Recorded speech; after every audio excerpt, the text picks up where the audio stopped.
Death in Dubai. Now, today I come with a very heavy heart. Number one, because I'm a young woman. Number two, I'm an African. Number three, I am black. Now, I just watched a documentary on YouTube on BBC, and I think it was uploaded about 3 days back, and it is titled Death in Dubai.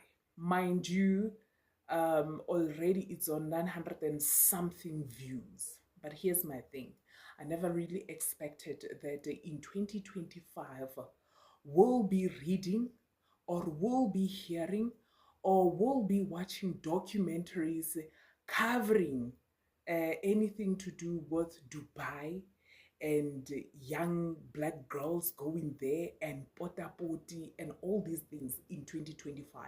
Why am I saying I did not expect to hear or read or whatever the case may be? That's because of years back, it was exposed. All along, we did not know. What we knew that Dubai is a safe country to be in. We knew that Dubai is the most beautiful place in the world, right? That's the only thing that we knew. Now, people came out in numbers and they started to expose what really goes down in Dubai. That not all that glitters is gold, right?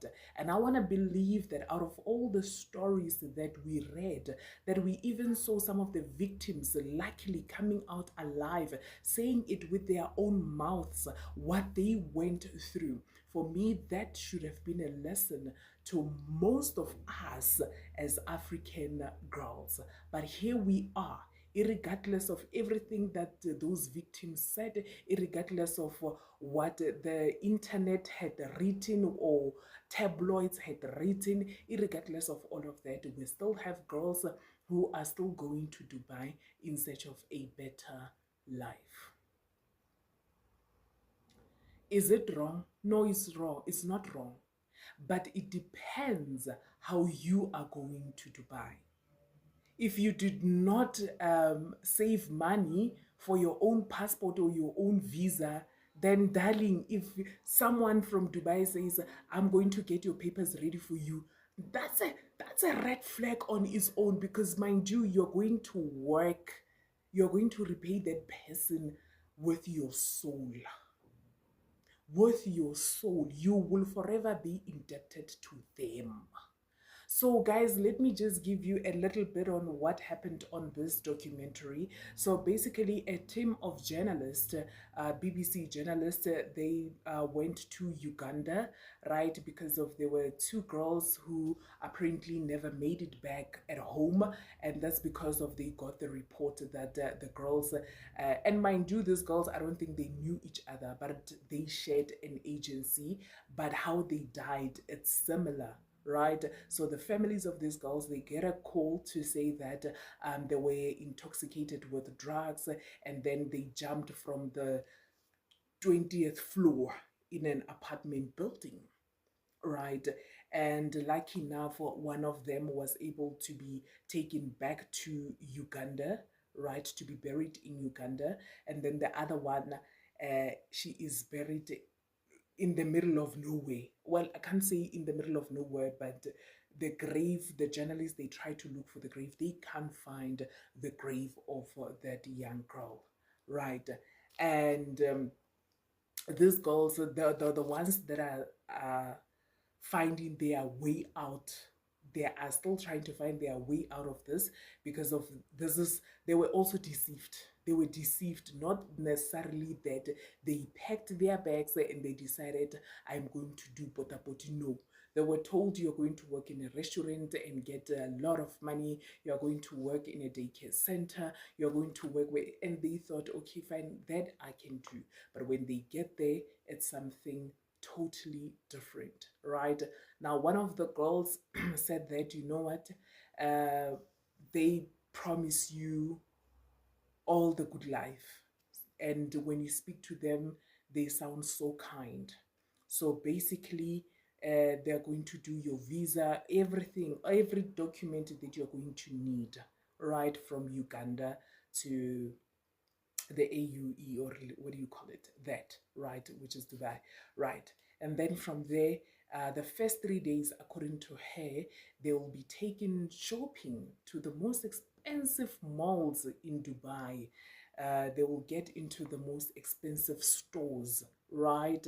Just like the influencers. They will buy whatever that they want.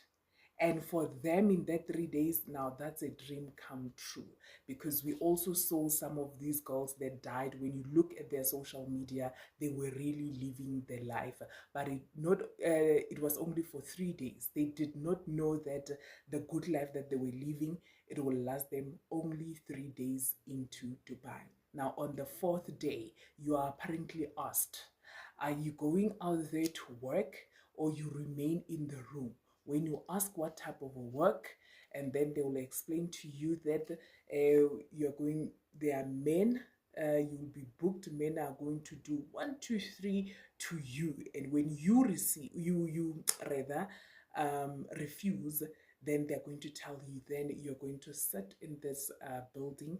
The buildings, if you can see them where they are living, my goodness, it's not luxury at all.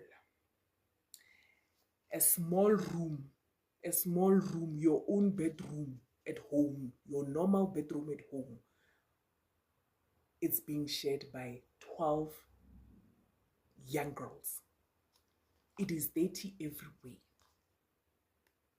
It is dirty every way. And when they start to question, but this is not the life that I wanted to live, then they are being told, no problem, as long as you pay me my 50 million. How those agents got to 50 million, they will start to count for you that all the documents that were done for you, we had to pay people heavy amounts of money, and these clothes that you are wearing, it's expensive clothes, so you need to repay us, and we cannot take back these clothes. That's not how it works. Number 3, they will tell you about the accommodation. That who do you think is going to pay for this accommodation where you live? Where do you think the money is coming from? So this girl says you're going to have to work very, very, very hard to be able to repay them. Because if you do not repay them, the possibility of you coming back home are very slim. And that is how most of them never even got a chance to go back home to their families. Now, one of the women, she works, I think, in a state or the governments of Uganda. She said what really hurts her is the fact that all these young girls that left for Dubai, they left young children, and most of them, they never came back. Meaning that all those children, they are going to grow up without mothers and without any explanation of why their mothers never returned home. While some others will learn the fact that they went to Dubai and they jumped from the 20th floor because they were intoxicated with drugs. The woman says all of these thousands of young kids, they're about to grow up without their mothers. So to my African sisters, every African sister, can we please do better? Can we please do better? The life that you're seeing our celebrities and influencers live, none of it is real. None of it is real. Trust me, I've got a lot of friends within the media industry, and what I see them post and them at home, it's a two different story. So do not be pressured into this lifestyle, because it's not worth it. It is absolutely not worth it.